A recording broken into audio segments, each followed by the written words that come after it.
कैसे हैं आप लोग? ठीक ही होंगे, है ना। समाजशास्त्र तथा निर्देशन की आज दूसरी क्लास है। आज हम लोग क्या पढ़ेंगे? समाजीकरण क्या है, समाजीकरण किसे कहते हैं, उसका अर्थ। समाज क्या है, समाजशास्त्र किसको कहते हैं, समझ में आ गया होगा। नंबर ऑफ पर्सन, लोगों का समूह क्या कहलाता है? समाज कहलाता है ना। और समाज में होने वाली व्यवहार का, मनुष्य के व्यवहार का, लोगों के संबंध का, उसके रीति रिवाजों का, उसके नियमों का अध्ययन करना समाजशास्त्र का अंग है, समाजशास्त्र कहलाता है। समझ में आ गया। समाजीकरण क्या कहलाता है, समाजीकरण किसे कहते हैं? जीवन में अगर हम जन्म लें और हमारे पेरेंट्स, हमारे माता पिता हमें लोगों के बारे में ना बताएं, हमारे सगे संबंधी के बारे में ना बताएं, हमारे रिश्तेदारों के बारे में ना बताएं, हमारे समाज के बारे में ना बताएं, हम कहाँ से बिलोंग करते हैं, किस जगह से बिलोंग करते हैं, किस कास्ट के हैं, किस रिलीजन के, किस धर्म के हैं, किस जाति के, किस प्रांत के हैं, किस वेशभूषा के हैं,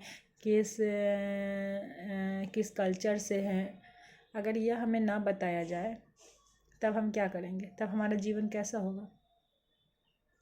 एक पशु भी होता है ना, वो अपने को, खुद को, पशु जो होता है वो खुद को अपने समाज में रखना पसंद करता है। उनका भी एक समाज होता है। राह चलते देखते होंगे कि ग्रुप ऑफ भेड़िया, बहुत सारे भेड़ियों का समूह, बहुत सारे कुत्तों का समूह, बहुत सारे गैयों का समूह, बहुत सारे बकरियों का समूह, सब एक जगह रहना पसंद करते हैं अपने ही ग्रुप में। कुत्ता और बकरी एक साथ नहीं रह सकता, बिल्ली कुत्ता एक साथ नहीं रहता, तो शेर और हिरन एक साथ नहीं रख सकते। इसलिए नहीं कि एक दूसरे को मार जाएंगे, उनको पटेगा ही नहीं। जो नहीं मारने वाले भी पशु पक्षी हैं, बंदर के साथ ही रह सकता है, बकरी के साथ नहीं रह सकता। दोनों एक दूसरे को नहीं खाएंगे, लेकिन दोनों एक दूसरे को पसंद नहीं करेंगे, है ना। सब अपने अपने ही ग्रुप के साथ, अपने अपने समूह के साथ रहना पसंद करते हैं। अगर यह बताया ही ना जाए कि आप किस समुदाय के हैं, किस ग्रुप के हैं, तब आपका क्या हाल होगा? आपकी पहचान कहाँ होगी? आप किसके नाम से जाने जाएंगे? आपकी उत्पत्ति, उद्भव का स्रोत क्या होगा? आपका स्रोत क्या होगा?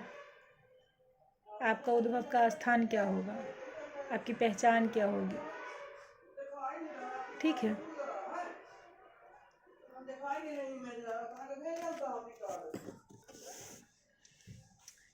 अपने आप को आप कैसे पहचानेंगे?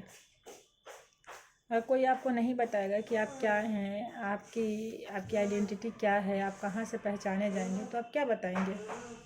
क्या बताएंगे, बताइए। नहीं, मेरा कोई धर्म नहीं है, मेरी कोई जाति नहीं है, मेरी कोई पहचान नहीं, मेरे कोई पूर्वज नहीं है, मैं कहीं से बिलोंग नहीं करता हूँ, मैं किसी राष्ट्र का नहीं, मैं किसी समाज का अंग नहीं हूँ, मैं कुछ भी नहीं हूँ। तो अगर आप कुछ भी नहीं है मतलब कुछ भी नहीं। तो जब बच्चा जन्म लेता है तब हम उसको सिखाते हैं सर्वप्रथम समाजीकरण का जो प्रोसेस होता है ना, वो माँ से स्टार्ट हो जाता है। बच्चा सबसे पहले आंखें खोलता है तो अपनी मम्मा को देखता है, सबसे पहले उन्हीं से पहचान बनती है, उन्हीं को जानता है, उन्हीं को पहचानता है। फिर धीरे धीरे धीरे माँ के बाद पिता, फिर परिवार के अन्य लोग, फिर अन्य लोग, फिर अन्य लोग होते होते चाचा चाची, नाना दादी, फलना फूफा, फलना चाचा, फलना पड़ोसी, फलना इससे, फलना उस, धीरे धीरे धीरे धीरे धीरे उसकी पहचान बढ़ती चली जाती है ना। तो जो यह प्रक्रिया शुरू जो होती है, तो माँ क्या करती है, अपने बच्चों को सबसे पहचान करवाना शुरू करती है, उसे उस ग्रुप का एक मेंबर बनाती है, एक हिस्सा बनाती है, जहाँ से वह बिलोंग करता है, जहाँ से उसकी उत्पत्ति हुई है, जहाँ उसे रहना है। ठीक है। तो समाजीकरण यह एक ऐसी प्रक्रिया है जिसमें एक बच्चा क्या बनता है, एक सामाजिक प्राणी बनता है। समाजीकरण एक ऐसी प्रक्रिया है जिसमें बच्चा क्या करता है, एक सामाजिक प्राणी बनता है। एक बच्चे को समाज से अवगत कराना, उसके कायदे कानूनों से, उसके नियमों से, उसके रीति रिवाजों से अवगत कराना ही समाजीकरण कहलाता है। समझ में आ गया समाजीकरण क्या कहलाता है? एक बच्चे को समाज से, समाज के नियमों से, उसके रीति रिवाजों से, उसके कानून से अवगत कराना ही, उसकी पद्धतियों से अवगत कराना ही समाजीकरण कहलाता है। क्लियर है? समाजीकरण क्या है, समझ में आ गया? समाज की कुछ अपनी मान्यताएं होती है, कुछ उसकी आवश्यकताएं होती हैं, इन सभी चीज़ों से अवगत कराना क्या कहलाता है, समाजीकरण कहलाता है। ठीक है, समाजीकरण के माध्यम से बच्चा क्या करता है, अपने बाद, अपने परिवार के बाद, अपने परिवार से लेके अपने आसपास के लोगों को, आसपास के माहौल को, आसपास के रिवाजों को, उसकी मान्यताओं को, उसके वैल्यूज़ को जानना शुरू करता है। समझ में आ गया? यह प्रक्रिया जो होती है समाजीकरण कहलाता है।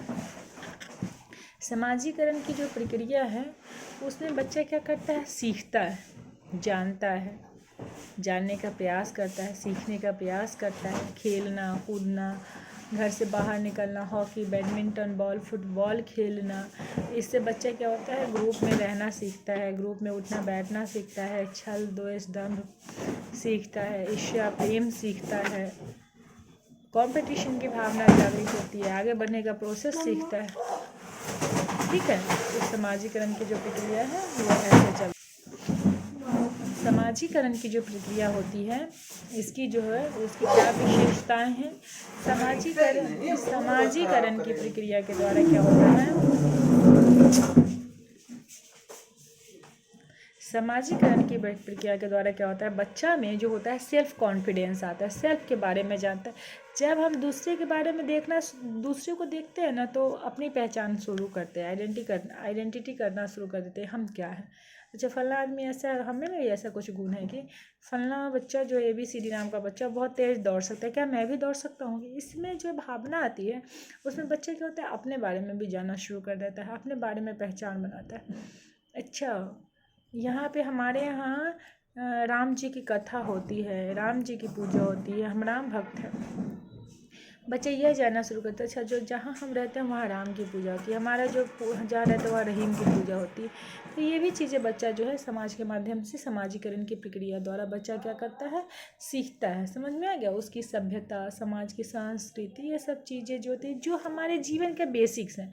मनुष्य एक सामाजिक प्राणी, और समाज बिना मनुष्य का अस्तित्व नहीं है। तो मनुष्य को कैसे एक सामाजिक प्राणी बनाया जाए, मनुष्य को, एक मनुष्य है, एक मनुष्य छोटा सा बच्चा, उसको कैसे एक मनुष्य बना के उसको सामाजिक प्राणी बनाया जाए, जो समाज के लिए लाभदायी हो, जो समाज को कुछ दे सके, जो समाज के डेवलपमेंट में सहायता कर सके।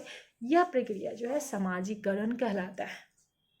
क्लियर है? समाजीकरण कहलाता है। क्या कहलाता है? समाजीकरण कहलाता है। समाज के बनाए गए नियमों, उसके कायदे, उसकी रिचुअल्स, उसकी मान्यता, उसकी धर्म, उसकी रूढ़ी, उसकी परिस्थिति, इन सभी से अवगत कराना समाजीकरण कहलाता है। समझ में आ गया? समझ में आ गया?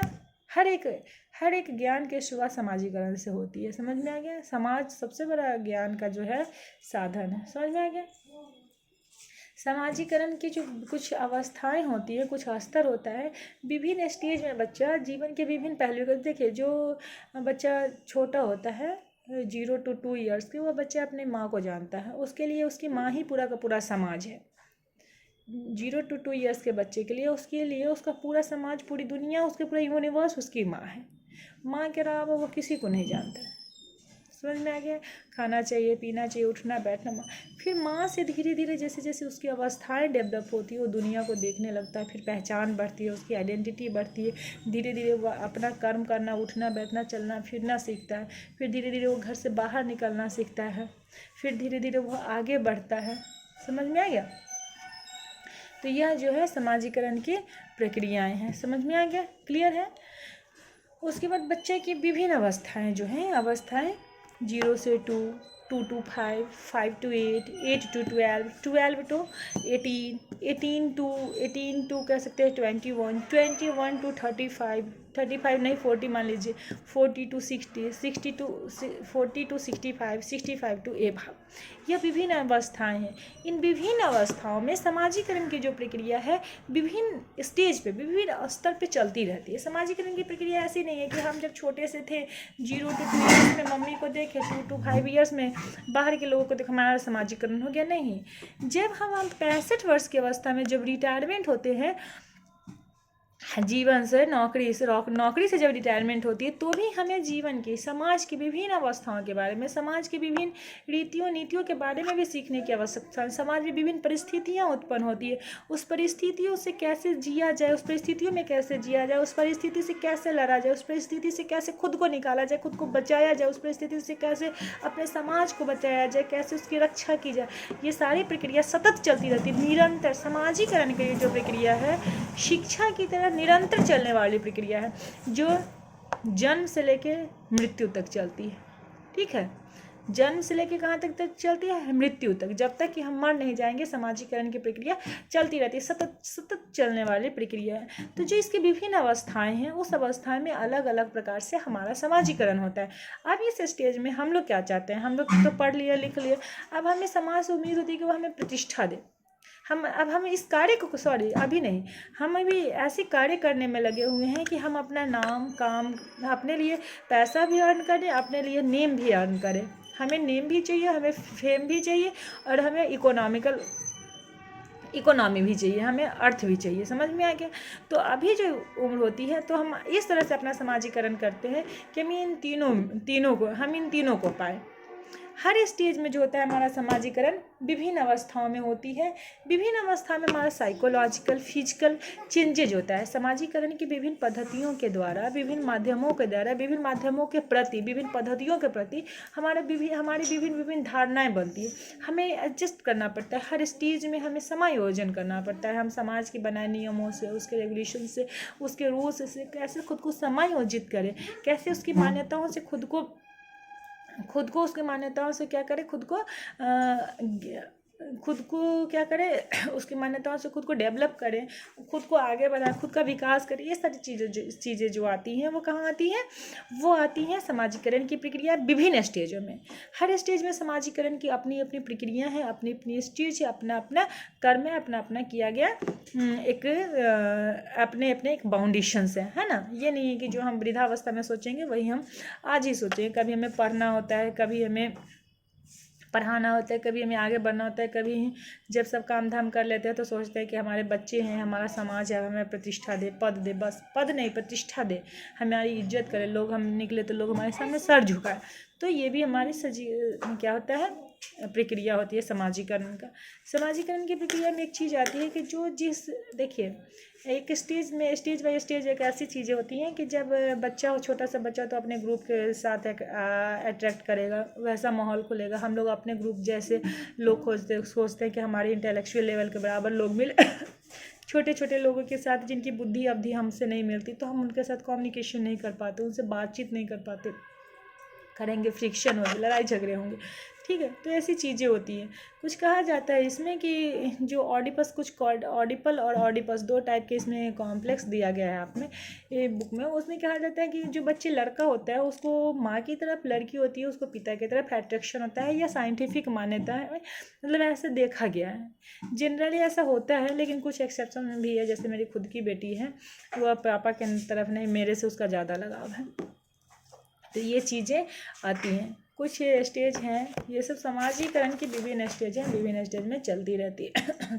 ठीक है, इसके माध्यम क्या है? समाजीकरण का माध्यम, सबसे प्रथम माध्यम परिवार। समाजीकरण की प्रक्रिया कहाँ से स्टार्ट होती है? परिवार से स्टार्ट होती है। परिवार के बाद हम जाते हैं खेलने कूदने, तो वहाँ हमारा एक समूह बनता है, उससे हम जानते हैं परिवार में बच्चा हमें जाना, हम बताएं मैं माँ हूँ, माँ को जाना, माँ को बताने की जरूरत नहीं, जानता है जो केयर टेकर है वो मेरी माँ है। माँ को जान गया, माँ के बाद माँ बताती है ये पिता हैं, ये दादा हैं, दादी हैं, फलाना चाचा चाची, हो गया, जान गया।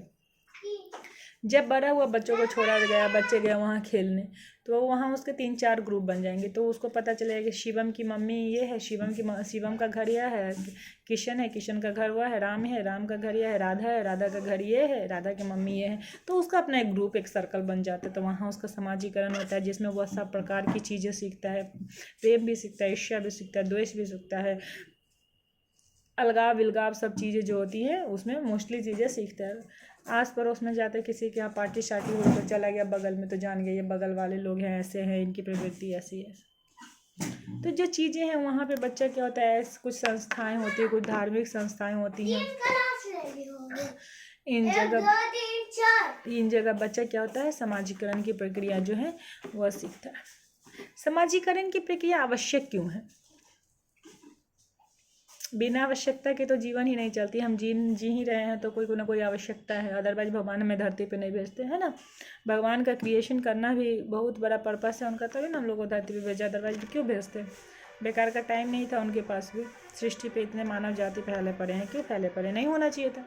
तो जीवन में कोई भी चीज़ पढ़ते हैं उसकी आवश्यकता होती है, उसके पढ़ने का एक उद्देश्य होता है। तो इसके पढ़ने की क्या आवश्यकता थी, क्या उद्देश्य था, क्यों हम पढ़ें, क्या महत्व है? समाजीकरण की प्रक्रिया से सबसे प्रथम आवश्यकता जो होता है यह फुलफिल होता है कि हमें खुद की पहचान मिलती है। खुद की पहचान मिलती है। हम जानते हैं कि यह गाय है, यह बकरी है, 2 पैर 4 पैर पे रहते हैं। हम 2 पैर वाले प्राणी जो होते हैं वह इंसान कहे जाते हैं। समझ में आ गया? हम जानते हैं कि किसी में यह क्वालिटी है तो अच्छा ऐसे मुझ में यह क्वालिटी है। दूसरे को देखते हैं ना तब हम अपने बारे में जानना शुरू कर जाते हैं। समझ में आया? यह चीज़ होती है। हम अपने बारे में तब तक क्या जानेंगे जब तक हम दूसरे को नहीं देखेंगे। हमें पता ही है क्या है कि हम इंसान है कि जानवर हैं। जब तक हम इंसान और जानवर को बाहर नहीं देखेंगे हम कैसे कंपैरिजन करेंगे कि हम इंसान है कि जानवर हैं, हम 4 पैर वाले हैं कि 2 पैर वाले हैं, हम क्या पता। कंपैरिजन करते हैं तब समझ में आता है कि हम ऐसे, हम ये, है ना। तो हम स्व के बारे में जानते हैं। सेकेंड थिंग है अनुशासित शिक्षा। समाजीकरण की नियमें होती है। समाज में रहने का एक नियम होता है और नियम हमेशा अनुशासन सिखाता है। बिना अनुशासन नियम ही नहीं बनते। तो हमें घर से शुरू से हो जाता है 4 बजे उठो, ब्रश करो, ये करो, वो करो, तैयार हो, स्कूल जाओ, यूनिफॉर्म में जाओ, डिसिप्लिन मेंटेन करो, टाइम पे खाओ, ये करो, वो करो। अनुशासन। बिना अनुशासन जीवन जो है पशु समान है। बिना अनुशासन जीवन क्या है? पशु समान है। पशु समान जीवन को अनुशासन विहीन जीवन कहा जाता है। जब मन हो उठो, जब मन हो खाओ, जब मन हो चलो। अनुशासन सिखाता है समाजीकरण। उसके बाद हमारी आकांक्षाओं की, हमारी आवश्यकताओं की हम पूर्ति क्या करता है? अनुसमाजीकरण करवाता है। हमारे व्यक्तित्व का पहचान करवाता है। समाजीकरण के माध्यम से हम जान पाते हैं कि हम खुद को कितना है, हम खुद, हमारा क्या अस्तित्व है। समझ में आया? यही सब चीज़ें जो हैं समाजीकरण का करता है, कारण है। समझे? समाजीकरण के जो सिद्धांत थे उसमें दुर्खिम का सिद्धांत और कूले का दर्पण सिद्धांत, 2 सिद्धांत हैं। दुर्खिम के सिद्धांत का कहना था जो मनुष्य है वह टोटली सामाजिक प्राणी है, उसे सामाजिक मान्यताओं को मानना ही चाहिए। जो सामाजिक मान्यताओं को नहीं मानता वो मनुष्य कहलाने योग्य नहीं है। सामाजिक मान्यताओं को मानना ही, सामाजिक मान्यताओं को मानना ही, उसको आत्मसात करना ही, समाज के रूल को एक्सेप्ट करना ही समाजीकरण है। इसके अलावा कुछ नहीं। तुम जो हो सो हो, पूरे के पूरे तुम एक समाज हो। अगर समाज नहीं तो तुम नहीं, तुम्हारा कोई अस्तित्व नहीं। इसलिए अगर तुम समाज में रहना चाहते हो तो तुम्हें समाज की मान्यताओं को, उसके रिवाजों को, उसके नियमों को खुद में आत्मसात करना पड़ेगा, उसी को जीना पड़ेगा। समझ में आ गया? यह किसका सिद्धांत था? दुर्खिम का। तुम जो हो कुछ नहीं हो, जो हो वह समाज हो। एक लोगों से कुछ नहीं हुआ है, समुच्चय लोगों का ग्रुप ही समाज बनाया है। समझ में आया? यह कहता है दुर्खिम यह कहते हैं। दुर्खिम के अनुसार जो है सामाजिक मान्यताओं का प्रतिनिधित्व करना ही तुम्हारा एक मेव दायित्व है। एक मेव दायित्व क्या है? सामाजिक मान्यताओं का प्रतिनिधित्व करो, उसको आगे बढ़ाओ, उसकी परंपराओं को बढ़ाओ। जैसे तुम्हारे समाज में होता चला आया है उसको बढ़ाते चलना ही तुम्हारा दायित्व है। तभी तुम समाजीकरण की प्रक्रिया को, समाजीकरण को पूरे से पूरे जी पाओगे, कर पाओगे। समझ में आ गया? यह इनका दुर्खिम का क्या सिद्धांत था। अब आ गया कूले का दर्पण सिद्धांत। देखो कूले क्या कहता था? कूले जो थे वह उनका कहना था कि जो समाज है वह एक दर्पण के समान है। कूले का कहना था कि समाज जो है दर्पण का, दर्पण में क्या होता है, ये दर्पण लगा है, हम खुद को देख रहे हैं कि हमारी आंखें ऐसी है, नाक ऐसा, मुंह ऐसा है, रंग रूप ऐसा है, बाल ऐसे हो रखे हैं, क्या क्या ऐसे, तो दर्पण में खुद को देखते हैं। खुद को देख के क्या करते हैं, अच्छा जैसे यहाँ से बाल निकल आया तो इसको ऐसे ठीक कर देते हैं, आँखों में कुछ है इसको साफ कर लेते हैं, मुंह क्लीन कर लेते हैं, सुंदर बन जाते हैं, सुंदर बनते हैं ना। तो मिरर में देख के हम क्या करते हैं, अपने जो एक्सटर्नल लुक है, अपना जो फेस है, अपनी पर्सनालिटी है, अपना कपड़ा जो है, इन सबको क्या करते हैं, ठीक ठाक करते हैं, ठीक ठाक करते हैं ना, व्यवस्थित करते हैं। क्या करते हैं, व्यवस्थित। तो समाज जो है वह दर्पण का काम करता है, वहाँ पे देख के हम खुद को व्यवस्थित करते हैं। 10 लोग बैठे हैं डिसिप्लिन में, क्या बैठे हैं, डिसिप्लिन में। अब वहाँ पे जाके अगर हम बैठ गए सो के, कुछ काम चलेगा, नहीं चलेगा। तो दूसरे को देखे डिसिप्लिन में बैठे हुए तो हम भी खुद क्या किए, डिसिप्लिन बन गए। दूसरे बच्चों को देखे पढ़ते हुए तो हम खुद को झांक के देखते हैं उसमें कि क्या मैं भी इतना पढ़ने में तेज हूँ, नहीं हूँ, अरे मैं तो महाबुर्बक हो गया हूँ। तो क्या होगा, हम तुरंत, तो मैं क्या करूँगा, पढ़ने की कोशिश करूँगा। हम क्या करेंगे, पढ़ने की कोशिश करेंगे। दूसरे को भागते देखते हम भी सोचते थोड़ा भाग के देखें। तो समाज क्या करता है, दर्पण का काम करता है। इसमें हम देखते हैं कि दूसरे हमारे बारे में क्या सोचते हैं ना। मोस्टली लोग, मेरी खुद की ऐसी व्यू थी, अब नहीं रही, मान लीजिए कुछ समय से बदल गई, लेकिन at the age of 18 to 25 मेरी ऐसी मान्यता थी कि समाज क्या कहेगा, मैं कैसे चलूं जिसमें सब लोग मुझे अच्छे कहें। ठीक है, हर लोग ये उम्मीद करते हैं या सोचते हैं कि मैं ऐसा कर्म करूं जिससे समाज मुझे अच्छा कहे। समाज क्या कहे, मुझे अच्छा कहे। जब तक समाज के बनाए नियमों को, उसके बनाए रूल्स को, उसकी मान्यताओं को हम अपने बुद्धि से नहीं तौलने लग जाते हैं, अपनी बुद्धि जब तक नहीं लगाते हैं, तब तक क्या करते हैं, समाज की मान्यताओं को एक्सेप्ट करते हैं और यह सोचते हैं कि लोग हमें ऐसा, लोगों के नियमों को तोड़ेंगे तो लोग हमें ऐसा कहेंगे, तो इन नियमों को मेंटेन करके चलना चाहिए। दूसरे हमारे बारे में क्या सोचते हैं, दूसरे के बारे में हम क्या सोचते हैं, ठीक है। और उसके बाद क्या होता है, हम अपने बारे में क्या सोचते हैं। 3 चीज़ें होती है, हम अपने बारे में क्या सोचते हैं, हम दूसरे के बारे में क्या सोचते हैं, दूसरे हमारे बारे में क्या सोचते हैं। यह चीज़ें जो होती है बिल्कुल दर्पण के समान होती है, क्लियर दिख जाता था। जब हम खुद के बारे में देखना शुरू करेंगे तो हम खुद को देखेंगे तो जानेंगे कि हमें क्या त्रुटियां हैं, हमें क्या गलती है, हम कैसे हैं, हमें क्या होना चाहिए, क्या नहीं होना चाहिए। ये सब चीज़ें जो होती हैं, हम सेल्फ इवैल्यूएशन हम करते हैं। ठीक है, क्लियर है। दूसरे के बारे में देखते हैं, उसके बारे में सोचते हैं, तो भी हम खुद का कंपैरिजन करने लग जाते हैं दूसरे से। दूसरे के बारे में राय बनाते हैं, इससे एक बेनिफिट ये होता है कि दूसरे के बारे में राय बनाते हैं तो हम अगर अच्छी राय बनाते हैं तो हम उसके कंपैरिजन में खुद को आगे बढ़ाएंगे, बुरी राय बनाते हैं तो हम दिन भर उसकी आलोचना करेंगे। समझ में आ गया। तो ये फूले का दर्पण सिद्धांत था। उसके बाद जो था फ्रायड का भी समाजीकरण का सिद्धांत था। फ्रायड में कहा गया है कि सुपर ईगो, मनुष्य में समाजीकरण की प्रक्रिया के दौरान मनुष्य में सुपर ईगो पाया जाता है। अहम ब्रह्मास्मि, जो हूँ सो मैं ही हूँ। यह भाव बिल्कुल गलत है। जो हूँ सो मैं ही नहीं हूँ, मेरे अलावा भी संसार में बहुत कुछ। अहम ब्रह्मास्मि वाला भाव जो है वो आपको या तो ब्रह्म ही बना देगा, नहीं तो स्वाहा। अहम ब्रह्मास्मि वाला भाव नहीं रखिए। अहम ब्रह्मास्मि वाला भाव रखेंगे ना कि मैं ही ब्रह्म हूँ, सुपर ईगो के केस में मैं ही ब्रह्म हूँ, तो उसमें यह मान के रखिए कि फिर आपके ऊपर कोई आलोचना न हो। मोदी जी अहम ब्रह्मास्मि हैं, वो जानते हैं, वो अपने आप को अहम ब्रह्मा मान रखे। जो हूँ सो मैं ही हूँ, उनके ऊपर अगर आलोचना होती है तो उन्हें कोई प्रभाव नहीं पड़ता, वो वही करते हो जो उनका मन करता है। ये उनका सिद्धांत है फ्रायड का। समझ में आ गया। हम ब्रह्मास्मि, हम तो सुनेंगे नहीं दूसरे की। तो जब दूसरे की नहीं सुनना है तो खुद को इतना मजबूत करो कि तुम्हें कोई हिला डुला ना पाए, डगमगा ना पाए। इतना सुदृढ़ बनो पीपल के वृक्ष का। अगर पीपल का वृक्ष कहे कि हम ब्रह्मास्मि, तो मानने लायक है। कितना आंधी पानी आ जाए वो नहीं डगमगा सकता है। इस तरह से बनो, अहम ब्रह्मास्मि। ठीक है। तो सुपर ईगो के जो बातें थी वह इनका सेंटेंस था, कि इनका फ्रायड का।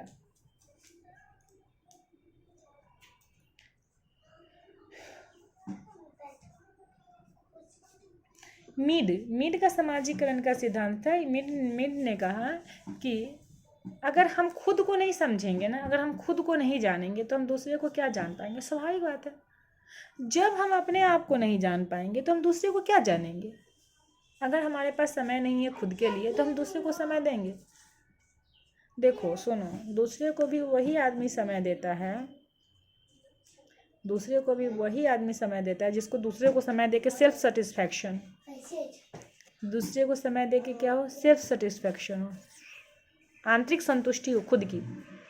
अगर हम किसी के काम आ रहे हैं, कोई लोग जा रहा है, उसकी हम सहायता कर रहे हैं, तो हम सहायता तभी करेंगे जब उसकी सहायता करने में हमें संतुष्टि हो। अदरवाइज जाओ तुम, गो टू हेल्प, भाड़ में जाओ, आई डोंट केयर, है ना, मुझे कोई मतलब नहीं, तुम कहीं जाओ, हु केयर्स, कितने लोग आते हैं कितने लोग जाते हैं, क्या लेना देना। तो स्व की प्राप्ति समाजीकरण में तभी होगी, समाजीकरण तभी होगा जब आपको अपने बारे में पता हो, स्व के बारे में पता हो, सेल्फ के बारे में पता हो। तो मीड के अनुसार सेल्फ के बारे में जानना, स्वयं के बारे में जानना पहला समाजीकरण है। क्या कि कहा जाता है कि मनुष्य स्वयं एक सामाजिक प्राणी है। एक पूरा का पूरा समाज तुम खुद हो। समझ में आ गया? यह चीज़ें थी समाजीकरण से रिलेटेड। समाजीकरण क्लियर हो गया, इनकी विभिन्न सिद्धांत क्लियर हो गए, ठीक है, हो गई होगी। परिवार क्या होता है? समाज का छोटा सा रूप क्या कहलाता है? परिवार कहलाता है। माँ बाप भाई बहन से मिलकर परिवार मिलता है। समाज और परिवार का विघटन, दोनों को तोड़ दो, विघटित हो गया। आज हर युग में हर जगह है समाज का विघटन, परिवार, समाज टूट गया, समाज की बनाए नियमें टूट गई ना, समाज की सारी मान्यताएं खंडित विखंडित हो चली है। नियमों में संशोधन का होना आवश्यक है, लेकिन नियमों का पूर्णतः मिटना बिल्कुल सही नहीं है। नियमों में संशोधन हो। आज नियम मिटते जा रहे हैं, समाज की मान्यताएं खत्म हो जा रही है, रीतियां टूटती जा रही हैं, लोग पलायन करते जा रहे हैं अपने समाज को छोड़ के दूसरे समाज से, दूसरे से तीसरे में, तीसरे से चौथे में, पता नहीं चलता आज लोगों का कहीं कुछ है ही नहीं अस्तित्व। जिनसे मतलब है उनसे रिलेशन है। इसी कारण परिवार का विघटन हो रहा है, परिवार टूट रहा है, समाज टूट रहा है। हम जानने का प्रयास नहीं करते हैं एक दूसरे को बर्दाश्त नहीं करते हैं। समझ में आ गया? तो ये सामाजिक विघटन और पारिवारिक विघटन होता है। परिवार होता है, हम जिस परिवार के होंगे उसी तरह से हमारा कार्य होगा। बाकी कोई चीज़ें उसमें कुछ खास नहीं है। स्त्री शिक्षा, लड़कियों को पढ़ाने की जो शिक्षा है, स्त्री शिक्षा कहलाती है। भारत में बहुत सारे कार्यक्रम चले स्त्री शिक्षा के। BEd MAd में भी पूरा का पूरा सिलेबस दिया गया है स्त्री वीमेन एजुकेशन पे। लंबी बड़ी भारी मोटी किताब है वीमेन एजुकेशन। आज तक स्त्री की शिक्षा, आज तो खैर बहुत सुधर गई, लेकिन एक आज़ादी के बाद बहुत समय था जब स्त्री एजुकेशन बिल्कुल बेकार था। कितने नियम आए, भक्त वत्सल कमेटी आई, कोठारी आयोग आए, बहुत सारी वीमेन एजुकेशन के लिए कमेटियाँ बनी, स्त्री शिक्षा के लिए बहुत सारी कमेटियाँ बनी, काम किया, स्त्रियों का एजुकेशन बढ़ा। पहले की अपेक्षा आज तो मतलब इक्वल है, लड़के लड़कियां बराबर शिक्षा ग्रहण करते हैं, अनुपात में बराबर हैं। किसी भी स्टेज में जाइए, किसी भी जाति धर्म में देख लीजिए, आज की जो शिक्षा का स्तर है वह बराबर है। लेकिन पहले की युग में बहुत दयनीय थी। स्त्रियों को पर्दा प्रथा, स्त्री शिक्षा से वंचित रखना, पढ़ा के क्या होगा, लड़कियों को पढ़ा के क्या होगा, लड़कियों को पढ़ाने से क्या फ़ायदा है, ये सब चीज़ें चलती थी। ठीक है,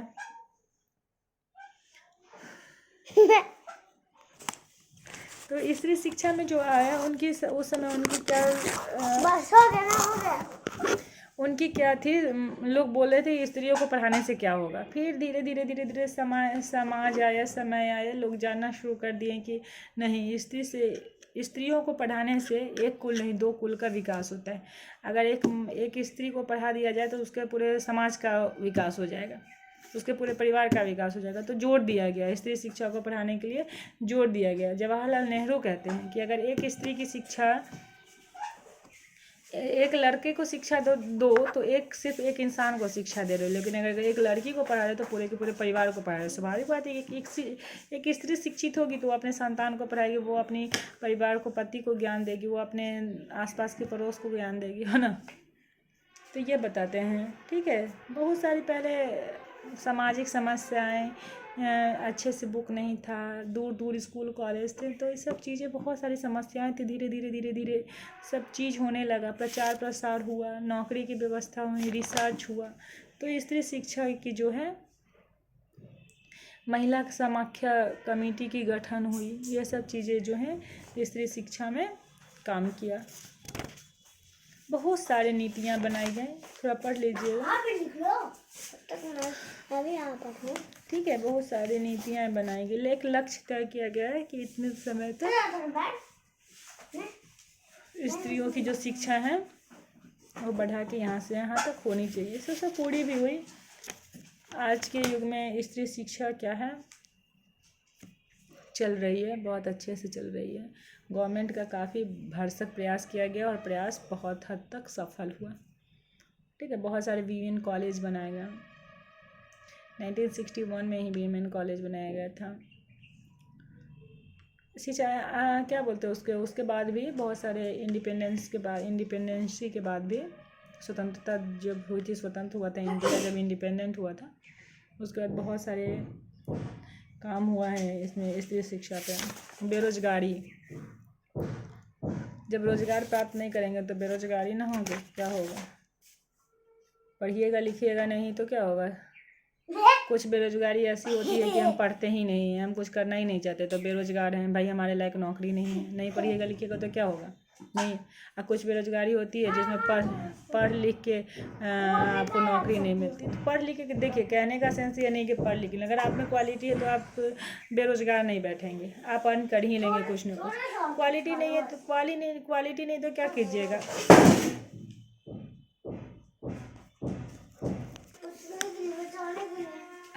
अगर आप में क्वालिटी नहीं है तो आप भूखे मरेंगे, क्वालिटी है तो आप कुछ ना कुछ कर ही लेंगे। तो शिक्षित बेरोजगारी ये भी है कि बच्चा जो ग्रेजुएशन कर रखा है, पीजी कर रखा है, उसको जॉब नहीं मिले, गवर्नमेंट के पास वैकेंसी नहीं है, प्रॉपर वैकेंसी नहीं है, पॉपुलेशन ज़्यादा है, जनसंख्या ज़्यादा है, जितनी जनसंख्या है उतनी सीटें खाली नहीं है, तो बेरोजगारी है। तो ये शिक्षित बेरोजगारी होती है।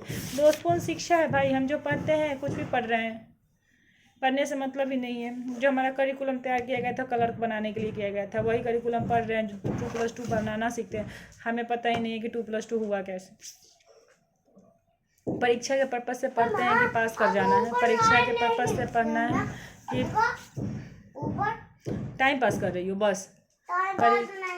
परीक्षा के पर्पज से पढ़ते हैं कि परीक्षा में पास कर जाना। पढ़ाया ही इसीलिए जाता है कि कुछ परीक्षा दिया गया उसमें पास कर जाना है, क्या पढ़े हैं पता नहीं, परीक्षा पास कर गए हैं पता है। दोषपूर्ण शिक्षा है, लेकिन अब नहीं है। शिक्षा का जो स्तर है वह सूझा है। न्यू एजुकेशन पॉलिसी 2020 के अकॉर्डिंगली हम लोगों में एजुकेशन में सुधार हुआ है। ये इम्प्लीमेंट कब होगा कहना मुश्किल है। गवर्नमेंट का काम तो नहीं पिलाना ला दी, स्टेट गवर्नमेंट का काम है उसको इम्प्लीमेंट करना है। स्टेट गवर्नमेंट अपनी राजनीति करेगी कि शिक्षा को इम्प्लीमेंट करेगी। जो 1986 और 68 में जो शिक्षा नीति बनी वो आज तक इम्प्लीमेंट नहीं हुआ। 2020 की शिक्षा नीति क्या 2 साल में इम्प्लीमेंट होगी? कभी ना होगी, वो नहीं होने वाला है। जब होगा तब होगा, हम लोग बूढ़े हो जाएंगे तभी जाके इम्प्लीमेंट होगा। गवर्नमेंट का काम है चिल्लाना, गवर्नमेंट का काम है चिल्लाना, गवर्नमेंट चिल्लाती रहेगी। पब्लिक भी अंधे राजा, क्या बोलते हैं, कान्हा राजा, जो भी वो कहावत है, अंधी नगरी कान्हा राजा वाली बात है। नगरी अंधी है, लोगों को पैसा फेंकने से मतलब है, मिलता क्या है डजंट मैटर, ठीक है। आइए थोड़ा सा समझ लेते हैं राष्ट्रीय एकता, भावनात्मक एकता क्या है। एकता क्या होता है? मिलजुल के आपस में कार्य करना एकता कहलाता है। जहाँ पे हमारा राष्ट्र धर्मनिरपेक्ष राष्ट्र है, सभी मिलजुल के रहें, एक साथ रहें, राष्ट्रीय एकता कहलाएगी। मिलेंगे जुलेंगे नहीं तो लड़ाई होगी। भावनात्मक एकता क्या होता है? हम सब के साथ मिल के रहें, प्रेम से रहें, आपस में इज्जत के साथ सम्मान के साथ रहें, सबका स्वागत करें, ये होता है भावनात्मक एकता। ज़्यादा कुछ नहीं है। समाज में विभिन्न प्रकार के, अगर समाज है तो उसमें विभिन्न प्रकार के परिवर्तन होंगे, उसके नियमों में संशोधन होगा, ठीक है। फिक्स्ड नहीं है, उसमें क्या है, वेरिएबल है, उसमें नियम में परिवर्तन होगा। परिवर्तन आज हो गया ऐसा नहीं कि कल होगा, समय के साथ हमेशा समय के साथ हमेशा क्या है, परिवर्तन होते रहता है जीवन में। तो समाज में इस तरह के जो परिवर्तन है वो होते रहते हैं। उसमें क्या होता है, वह परिवर्तन जो होता है सबकी समाज की प्रगति को ध्यान में रखने के लिए, ध्यान में रखते हुए किया जाता है। ठीक है, जैसे जैसे दुनिया बढ़ेगी, इकोनॉमिक का क्षेत्र बढ़ेगा, जैसे जैसे हमारी ज़रूरत बढ़ेगी, हमारे समाज में परिवर्तन होगा। पहले घास फूस के घर थे, अब देखिए ईंट बिल्डिंग बन गई। पहले इतना बड़ा दूर में एक घर हुआ करता था, अब इतने दूर में अनेक घर हो गए हैं, है ना। तो ये सब चीज़ परिवर्तन का अंग है, पॉजिटिव दिशा में हो रहा है, इसको निगेटिव नहीं कर सकते। ठीक है, इसमें कुछ होता है समरेखीय सिद्धांत के आधार पर परिवर्तन होता है। जैसे विवाह का क्या था, विवाह का क्या सीन था, कैसे विवाह किया जाता था। विवाह में हम सेम जाति सेम लिंग के लोगों के साथ शादी होती थी, सेम विवाह में होता था न, सेम कास्ट में होना चाहिए। पहले लोग एक पत्नी रखते थे, बहुपति रखते थे। कुछ जगह मतलब एक लड़की के बहुत सारे पति होते हैं, कुछ जगह एक लड़के के बहुत सारी पत्नियां होती, बहुपत्नियों का सिद्धांत, पतियों का सिद्धांत था। उसके बाद आया था धार्मिक अवस्था, तात्विक अवस्था, वैज्ञानिक अवस्था के कारण परिवर्तन होता है। फिर जो है इकोनॉमिक्स के कारण परिवर्तन होता है कार्ल मार्क्स के अनुसार। उसके बाद आता है चक्रीय सिद्धांत। मतलब देखो, जब हम बचपन से लेकर मृत्यु तक होते हैं, फिर जन्म लेते हैं, फिर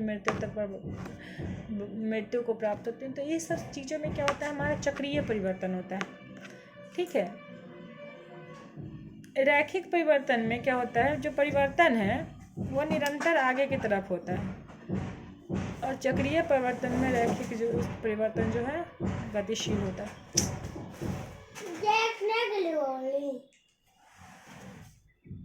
और कुछ नहीं है, यही सब मार्क्स का परिवर्तन का सिद्धांत है। समाज में किस प्रकार के परिवर्तन होंगे, पूंजीवादी व्यवस्था की आलोचना हुई। पहले जो पूंजीपति होता था ना, वही राजा बनता था, तो इन सब की आलोचनाएं हुई हैं समाज में।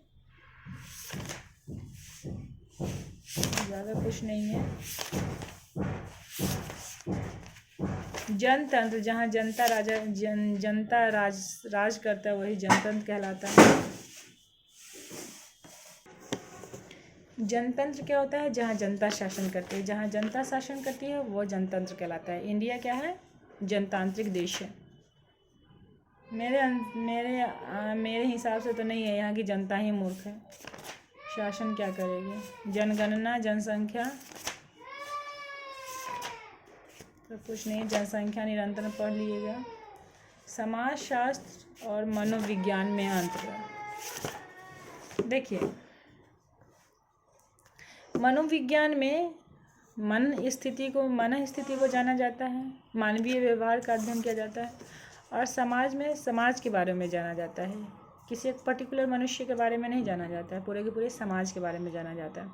ठीक है, उसके बाद इसमें क्या होता है, समाज के बारे में जानना और एक मनुष्य के बारे में जानना डिफरेंट क्षेत्र है। एक बहुत बड़ा है तो एक बहुत छोटा है, समझ में आया। उसके बाद क्या है, इसमें समाज शास्त्र में आप प्रैक्टिकल कर सकते हो, कोई एक रूल लाओगे, एक नियम लाओगे, लोगों पे फॉलो करके देखो कि क्या रिजल्ट आया। मनोविज्ञान में प्रैक्टिकल आप नहीं कर सकते, लोगों की जो सोच है, लोगों की जो बुद्धि है, आप उसी पे अध्ययन कर सकते हो। ठीक है, उसी तरह से समाज शास्त्र और राजनीति शास्त्र में अंतर है। राजनीति क्या है, संगठित समाज का भाग है, कम व्यवहारिक विज्ञान है। ठीक है, कोई सिद्धांत उसमें नहीं है। बाल अपराध, जो अपराध बच्चों के द्वारा किया गया वह बाल अपराध कहलाता है। अब ऐसा सब कार्य जो समाज के नियमों के विरुद्ध है वह अपराध कहलाता है। वैसा सारा कार्य जो आप करते हैं जो समाज के नियमों के विरुद्ध है वह अपराध है। अगर वही अपराध एक बच्चे के द्वारा की जाती है तो वह बाल अपराध कहलाती है। ठीक है, सामाजिक नियमों के विरुद्ध किया गया हर वो कार्य अपराध कहलाता है। अगर वह अपराध बच्चों के द्वारा किया जाए तो बाल अपराध है। इसके बहुत सारे कारण कॉमन सेंस से लेकर बताने की ज़रूरत नहीं है। ठीक है,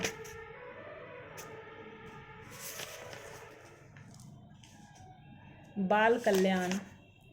बाल कल्याण, बच्चों का कल्याण कैसा हो, बच्चों की दशा दिशा कैसे सुधरे, बच्चों की स्थिति कैसे सुधरे, इस पर कार्यक्रम किया गया। क्या यह कार्यक्रम आज तक सफल हुआ है? मेरे अंदाज से तो नहीं हुआ है। आज भी देखिए, बच्चों की शिक्षा के लिए, उसकी उन्नति के लिए मिड डे मील लाया गया, आंगनवाड़ी केंद्र खोला गया। आंगनवाड़ी केंद्र में आज मैं गई थी आज एक जगह, आंगनवाड़ी केंद्र को देखी, 4-5 छोटे छोटे बच्चे थे, और बच्चे की स्थिति क्या बताऊँ। वो बच्चा मिट्टी से खेल रहा था, वो पत्थर वहाँ पड़ा था, उस पत्थर से खेल रहा था। एक लड़की थी, वो सही से बैठी नहीं हुई थी, उसका वेशभूषा अजीब अजीब था। और एक छोटे से बच्चे थे, वो उसी हाथ, छोटा बच्चा था, वो उसी हाथ से कुछ ऑरेंज लिया हुआ था, वो छील रहा था, और एक हाथ से ऑरेंज ऐसे ऐसे ऑरेंज छील रहा था, यहाँ मिट्टी डाल के इसी में डाल के खा रहा था। उसकी शिक्षिका जो थी आंगनवाड़ी की, वो वहाँ बैठी थी। सरकार यही काम करती है। आंगनबाड़ी केंद्र इसीलिए खोला गया, मिड डे मील के लिए, बाल कल्याण के लिए मिड डे मील जो लाया गया। देखते हैं मिड डे मील में जो खाना बनता है, कोई माँ बाप अगर देख ले तो अपने बच्चों को वहाँ ना भेजे। लेकिन पता है वहाँ कौन बच्चे जाते हैं? जो गरीबी से तंग है, जो भूखमरी से तंग है। और जानते हैं इनके लिए गवर्नमेंट ये स्कीम क्यों लाई है? क्योंकि गवर्नमेंट को वोट चाहिए। आंगनबाड़ी में मिड डे मील से किसका पेट भरता है? बच्चे के, या वो जो वहाँ पे काम करती हैं उनका, जो काम करते हैं उनका। बच्चे का पेट नहीं भरता। ये सब चीज़ें कहने की चीज़ें हैं, ये सब चीज़ करने के लिए नहीं है। बाल कल्याण के नियम जो सब लाया गया परिवार के लिए, आर्थिक तत्व यूएनओ आया,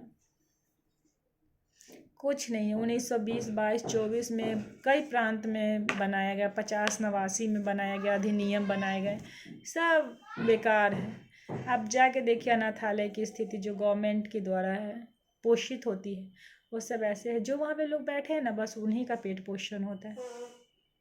कहीं किसी भी गरीबों का कल्याण नहीं हुआ। अगर उनका कल्याण होता तो देश में इतनी गरीबी होती। रोड राह चलते ऐसे झुग्गी झोपड़ी में पड़े होते, उनके बच्चे इसी तरह से पड़े होते। जब आप उनकी स्थिति देखिएगा तब समझ में आएगा कि गवर्नमेंट वास्तव में क्या कुछ इनके लिए कर रही है। ठीक है, मिडिल परिवार वाले तो अपने लोग, हम लोग हैं, आप लोग हैं, सभी जी रहे हैं, ज़िंदगी जी रहे हैं जैसे तैसे करके, एक लेवल मेंटेन किए हुए। लेकिन उनको, जो गवर्नमेंट उनके लिए, जिनके लिए कार्य करती है, क्या गवर्नमेंट सही उसके लिए कार्य करती है? क्या सही में वो लोग उसके हकदार होते हैं, या वो फल ले पा रहे हैं, वो सुविधाएं ले पा रहे हैं? नहीं, बिल्कुल नहीं ले पा रहे हैं। ना गवर्नमेंट का ध्यान इस पे है, और ना वो लोग जिनको सुविधाएं मिल रही वो अपना अधिकार खो के अपना अधिकार प्राप्त कर रहे हैं। कहा जाता है अधिकार खो के बैठना महादुष्कर्म। तो वो जो लोग हैं उनको भी चिंता है, मिल जाता है खाना, खा लेते हैं। किस तरह से जो भूखे हैं, भाई सोचो, जो भूखे हैं उसको किस तरह का खाना मिलता है, इससे क्या फ़र्क पड़ता है? उसे खाना मिलता है। तो यह स्थिति है। तो ये सारी चीज़ें जो किताबी बात है वो किताबी तक है, प्रैक्टिकल रियल लाइफ में इम्प्लीमेंट होते होते बहुत साल बीत जाएगा। अभी आज़ादी के कितने 77-78 साल बीत गए, मुझे नहीं पता। आज भी हम आज़ाद नहीं हैं। लगता है कि आगे के 77-78 साल भी बीत जाएंगे, हम आज़ाद नहीं होंगे, हम वहीं हैं। महंगाई बढ़ रहा है, गरीबी, कुछ जो हम लोग जैसे लोग हैं वो डेवलप हो रहे हैं, डेवलप होकर ऊंची ऊंची मीनारें बन रही है, ऊंची ऊंची सड़कें बन रहे हैं, लंबी लंबी पुलें बन रही हैं। लेकिन कुछ जो वर्ग है वो वहीं के वहीं हैं, जिसके लिए सारी स्कीम्स आते हैं, सारी योजनाएं आती हैं। ठीक है, ध्यान रखिए आप लोग। नेक्स्ट क्लास होगी पेपर 3 की, विद्यालय संगठन। ठीक है, पेपर 2 आज जो है आपका कंप्लीट हुआ। किताब पढ़िएगा, जो दिक्कत आएगी कॉल करके पूछ लीजिएगा। ठीक है।